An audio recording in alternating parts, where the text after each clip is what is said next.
Welcome to RK tutorial. ఈరోజు మనము 2025 జూన్లో జరిగినటువంటి తెలంగాణ టెట్ పేపర్ వల్ల వచ్చినటువంటి తెలుగు కంటెంట్ అదేవిధంగా మెథడ్కి సంబంధించినటువంటి క్వశ్చన్లకు ఆన్సర్ చూద్దాం మనము. మరి మొదటి క్వశ్చన్ చూద్దాము. మొదటి క్వశ్చన్ ఏముందంటే, సరే ఫస్ట్ పద్యం ఇచ్చినాడు ఇక్కడ మనకు. పద్యం ఏముందంటే, కొరగాని కొడుకు పుట్టిన గొరకామియే కాదు తండ్రి గుణములు జరుచును, జరుకుతుద వెన్ను పుట్టిన జరుకున దీపెల్ల జరుచు శుద్ధము సుమతి. చూడండి ఇక్కడ, కొరగాని కొడుకు పుట్టిన గొరకామియే కాదు తండ్రి గుణములు జరుచును, జరుకుతుద వెన్ను పుట్టిన జరుకున దీపెల్ల జరుచు సిద్ధము సుమతి. మరి ఈ పద్యానికి సంబంధించినటువంటి కొన్ని క్వశ్చన్లు ఉన్నాయి. ఆ క్వశ్చన్లకు కూడా ఆన్సర్ చూద్దాం మనము. మరి ఇందులో మొదటి క్వశ్చన్ ఏముందంటే, కొరగాని అంటే అర్థం ఏమన్నాడు ఇక్కడ. కొరగాని అంటే అర్థము. మరి దీనికి ఆప్షన్లు ఏమన్నా, ప్రయోజనం ఉన్నా, ప్రయోజనం లేని, తెలివి ఉన్న, సమున్నత అంట. మరి దీనికి ఆన్సర్ ఏమంటే ప్రయోజనము లేని. కొరగాని అంటే అర్థమైంది ప్రయోజనము లేని. సెకండ్ క్వశ్చన్ చూద్దాము. కొరగాని కొడుకు చేసేటువంటి పని ఏమిటి? కొరగాని కొడుకు చేసేటువంటి పని ఏమంటే, మరి దీనికి ఆన్సర్ ఏముంది ఇక్కడ, తండ్రిలోని మంచి గుణాలను పాడు చేస్తాడు. తండ్రిలోని మంచి గుణాలను పాడు చేస్తాడు. చూడండి ఇక్కడ క్వశ్చన్ ఏముందంటే, కొరగాని కొడుకు చేసేటువంటి పని ఏమంటే తండ్రిలోని మంచి గుణాలను కూడా పాడు చేస్తాడు. మరి థర్డ్ క్వశ్చన్ చూద్దాం మనము. ఈ పద్యంలోని వెన్నును ఎవరితో పోల్చారు? ఈ పద్యంలోని వెన్నును ఎవరితో పోల్చారు?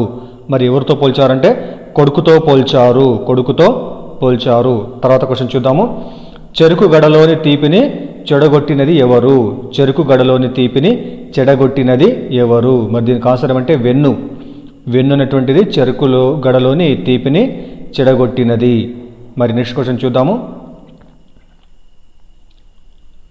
తర్వాత ఇక్కడ నెక్స్ట్ మనకి గద్యం ఇచ్చినాడు ఇక్కడ. ఈ గద్యం చదివి కిందికి ప్రశ్నలకు ఆన్సర్ చేయాలంటే మనము. మరి గద్యం చూద్దాం మనము. తెలంగాణ తెలుగు కావ్య భాషకు గ్రాంథిక భాషకు చాలా దగ్గరగా ఉంది. ద్రావిడ భాషా పదాలు అనేకము తెలంగాణ తెలుగులో కనిపిస్తాయి. అద్భుతమైన జాతీయాలు సామెతలతో తెలంగాణ తెలుగు సజీవంగా ఉంది.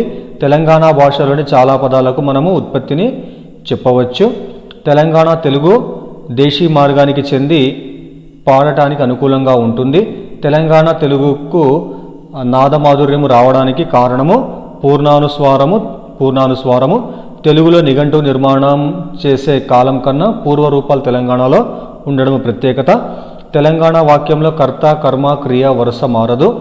మాటకు చమత్కారంగా, పలుకుకు అలంకారంగా ఉండే తెలంగాణ నుడికారాలు ప్రజల అనుభవాల నుండి పుట్టి పరిమళిస్తున్నాయి. సరే మరొకసారి చూద్దాం మనము. తెలంగాణ తెలుగు కావ్య భాషకు గ్రాంథిక భాషకు చాలా దగ్గరగా ఉంది. తర్వాత ద్రావిడ భాషా పదాలు అనేకం తెలంగాణ తెలుగులో కనిపిస్తాయి. అద్భుతమైన జాతీయాలు సామెతలతో తెలంగాణ తెలుగు సజీవంగా ఉంది. తెలంగాణ భాషలోని చాలా పదాలకు మనం వ్యుత్పత్తిని చెప్పవచ్చు. తెలంగాణ తెలుగు దేశీ మార్గానికి చెంది పాడడానికి అనుకూలంగా ఉంటుంది. తెలంగాణ తెలుగుకు నాదమాధుర్యం రావడానికి కారణము పూర్ణానుస్వారము. తెలుగులో నిఘంటువు నిర్మాణం చేసే కాలం కన్నా పూర్వరూపాలు తెలంగాణలో ఉండడం ప్రత్యేకత. తెలంగాణ వాక్యంలో కర్త, కర్మ, క్రియ వరుస మారదు. మాటకు చమత్కారంగా, పలుకుకు అలంకారంగా ఉండే తెలంగాణ నుడికారాలు ప్రజల అనుభవాల నుండి పుట్టి పరిమళిస్తున్నాయి. మరి గద్యంలో ఉన్నటువంటి వాటికి ఇక్కడ ప్రశ్న ఇచ్చినాడు ఇక్కడ. మరి ప్రశ్నలకు ఆన్సర్ చూద్దాం మనము. పూర్ణానుస్వారం అంటే ఏమిటి? పూర్ణానుస్వారం అంటే ఏమిటి? మరి దీనికి ఆన్సర్ ఏమంటే నిండు సున్నా. మరి పూర్ణానుస్వారం అంటే అర్థమైంది ఇక్కడ నిండు సున్నా అని అర్థమంట. పూర్ణానుస్వారం అంటే నిండు సున్నా. తర్వాత క్వశ్చన్ చూద్దాము. పలుకుకు అలంకారంగా ఉండేది ఏది? పలుకుకు అలంకారంగా ఉండేవి ఏవి? పలుకుకు అలంకారంగా ఉండేవి ఏవి? మరి దీనికి ఆన్సర్ ఏమంటే నుడికారాలు. పలుకుకు అలంకారంగా ఉండేవి ఏమంటే నుడికారాలు. తర్వాత నెక్స్ట్ క్వశ్చన్ చూద్దాము. తెలంగాణ వాక్యంలోని వరుస కర్త, కర్మ, క్రియ. తర్వాత క్వశ్చన్ చూద్దాము. తెలంగాణ భాష సజీవతకు కారణము. తెలంగాణ భాష సజీవతకు కారణం ఏంటంటే ఇక్కడ జాతీయాలు మరియు సామెతలు. ఇవి తెలంగాణ భాష సజీవతకు కారణాలు. తర్వాత క్వశ్చన్ చూద్దాము. శివకేశవులు అనేటువంటి సమాసము పేరేమిటి? శివకేశవులు అనేటువంటి సమాసం ఒక పేరేమంటే ఇది ద్వంద్వ సమాసం అవుతుంది. శివకేశవులు అనేటువంటి సమాసము ద్వంద్వ సమాసం అనమాట ఇది. తర్వాత సంధిలోని మొదటి పదాన్ని డాష్ అంటారు. సంధిలోని మొదటి పదాన్ని ఏమంటారంటే పూర్వపదం అని అంటారు. సంధిలోని మొదటి పదాన్ని పూర్వపదం అని అంటారు. తర్వాత క్వశ్చన్ చూద్దాము. కపిల్ దేవ్ వేగంగా బంతిని వేసేవాడు. ఈ వాక్యంలో గుణాన్ని తెలిపేటువంటి పదము. కపిల్ దేవ్ వేగంగా బంతిని వేసేవాడు. ఈ వాక్యంలో ఉన్నటువంటి గుణాన్ని తెలిపేటువంటి పదం ఏమంటే ఇక్కడ వేగంగా. వేగంగా అనేటువంటి పదము ఈ వాక్యంలో ఉన్నటువంటి గుణాన్ని తెలిపేటువంటి పదం అన్నమాట. తర్వాత చూద్దాము.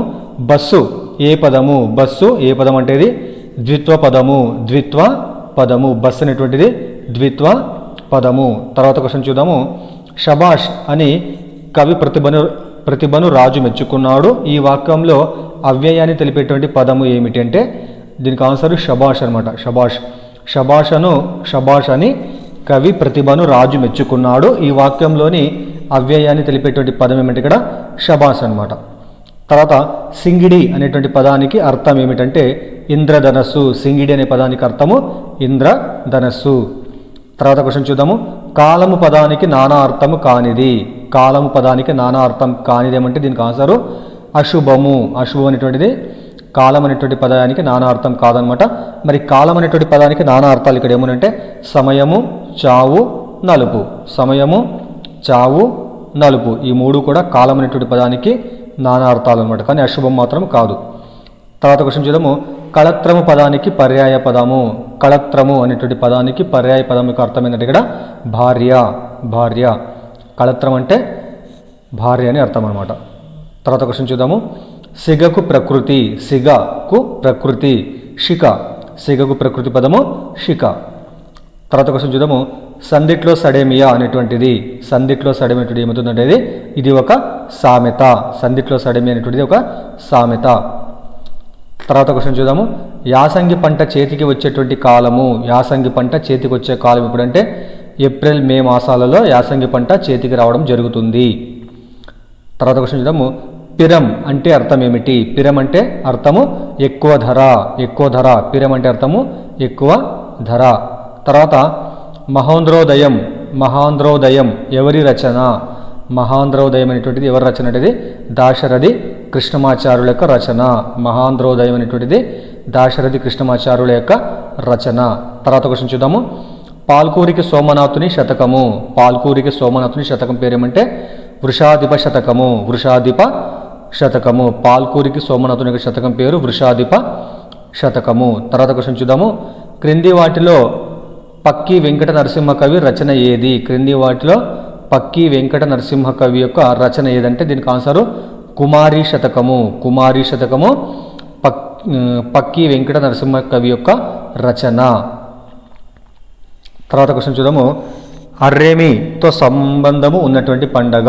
అర్రేమితో సంబంధం ఉన్న పండుగ ఏమంటే ఇక్కడ దీనికి ఆన్సరు బతుకమ్మ. అర్రేమితో సంబంధం ఉన్న పండుగ బతుకమ్మ పండుగ. తర్వాత క్వశ్చన్ చూద్దాము.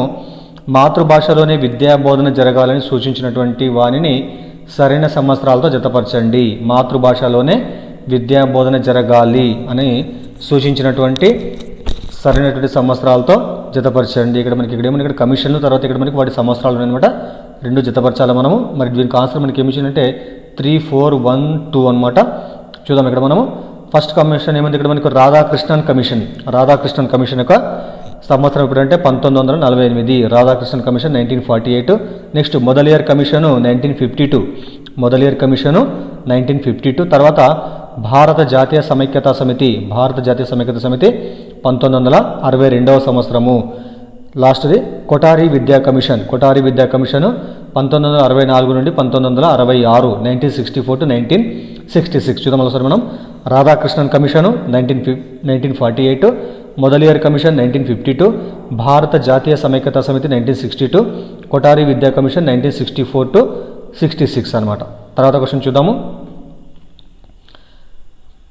క్షుణ్ణపఠనము ఇది ఒక కావ్యాన్ని కానీ వ్యాసాన్ని కానీ అమూలాగ్రంగా ప్రతి శబ్దం మీద అర్థం మీద పరిపూర్ణంగా దృష్టి సారించి విశేషంగా పఠించడము అని అన్నటువంటి వారు ఎవరు? దీనికి ఆన్సర్ అంటే గొడవర్తి సూర్యనారాయణ. గొడవర్తి సూర్యనారాయణ. మరోసారి చూద్దాము.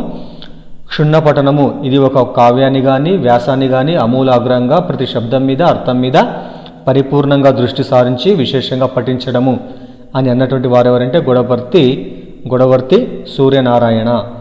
తర్వాత క్వశ్చన్ చూద్దాము. కృత్యాధార పద్ధతిని మన భారతదేశంలో మొదట ప్రస్తావించినది ఎవరు? కృత్యాధార పద్ధతిని మన భారతదేశంలో మొదటగా ప్రస్తావించింది ఎవరంటే కొఠారి కమిషన్.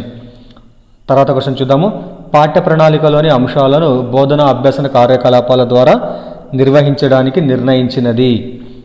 పాఠ్య ప్రణాళికలోని అంశాలను బోధన అభ్యసన కార్యకలాపాల ద్వారా నిర్వహించడానికి నిర్ణయించినది ఎవరంటే నిర్ణయించేది ఏమంటే పాఠ్య గ్రంథం అన్నమాట. పాఠ్య ప్రణాళికలోని అంశాలను బోధన అభ్యసన కార్యకలాపాల ద్వారా నిర్వహించడానికి నిర్ణయించినది ఏంటంటే పాఠ్య గ్రంథం అన్నమాట. తర్వాత క్వశ్చన్ చూద్దాము. క్రింది సమూహాలలో కేవలం దృశ్య బోధనోపకరణాలు కలిగినది. క్రింది సమూహాలలో కేవలము దృశ్య బోధనోపకరణాలు కలిగినది ఏమంటే ఇక్కడ నల్లబల్ల, ఛాయాచిత్రాలు, నమూనాలు. నల్లబల్ల, ఛాయాచిత్రాలు, నమూనాలు ఈ మూడు కూడా దృశ్య బోధనోపకరణాలు కలిగినటువంటి సమూహం అన్నమాట ఇది. తర్వాత క్వశ్చన్ చూద్దాము. చివరి క్వశ్చన్ ఇది.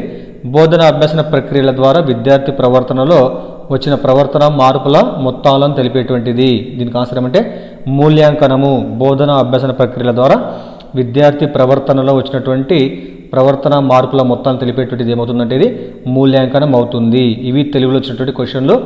సో దయచేసి వీడియోని లైక్ చేయండి, అదేవిధంగా ఛానల్ని సబ్స్క్రైబ్ చేయండి. Thank you.